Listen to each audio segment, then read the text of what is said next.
түрлері және бұрыштарына қалай қандай көпбұрыштарға бөлінеді соны бүгінгі сабағымыздың мақсаты көпбұрыштардың қасиетін білу және көпбұрыштарды бұрышына қарай ажырата білу.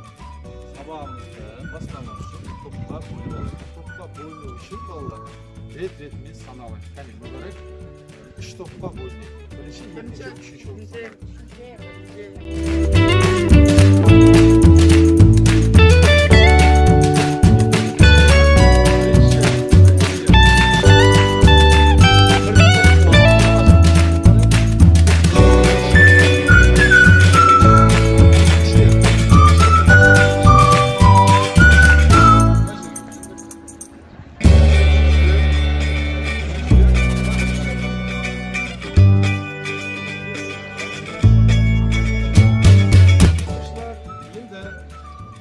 Қазір сендермен танграмм деген оймен деңіз. Танграммның қасиеті осы көпбұрыштардан біз жан жануарларды көпбұрыштар арқылы құрастырамыз. Яғни асфальтқа осы түрлі түсті борлармен осы фигураларды салып құрамыз.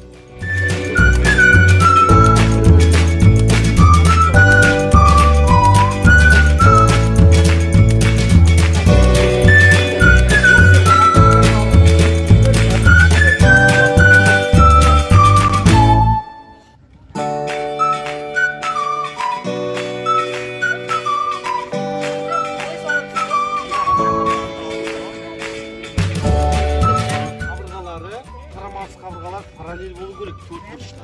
Сондықтан мынаны асып кетпей дұрыстап салды, қабырғалар параллель. Соны бояп толықтырып жіберу керек.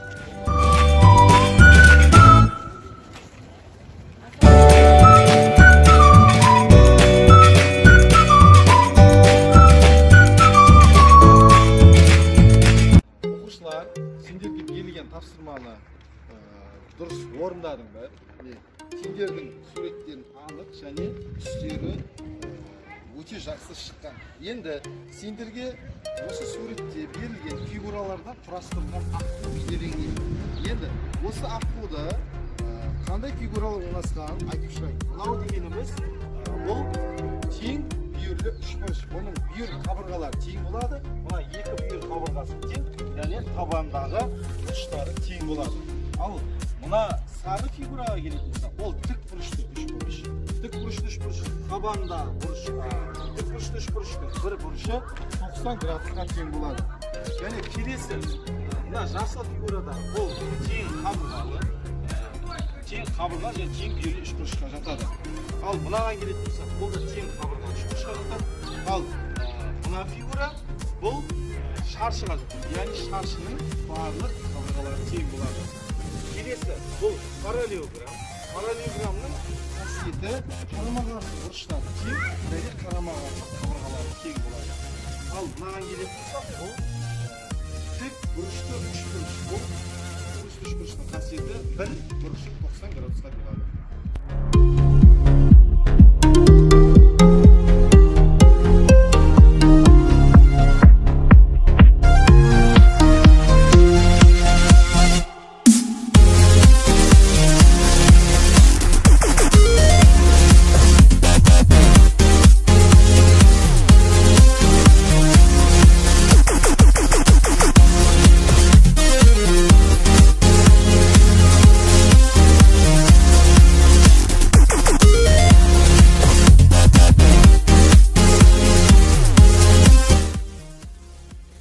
Бүгінгі сабағымыз осымен аяқталды.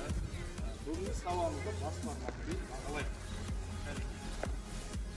Жарайсыздар, және шапалақтап қояйық. Бүгінгі сабағымыз аяқталды. Сау болыңдар балалар.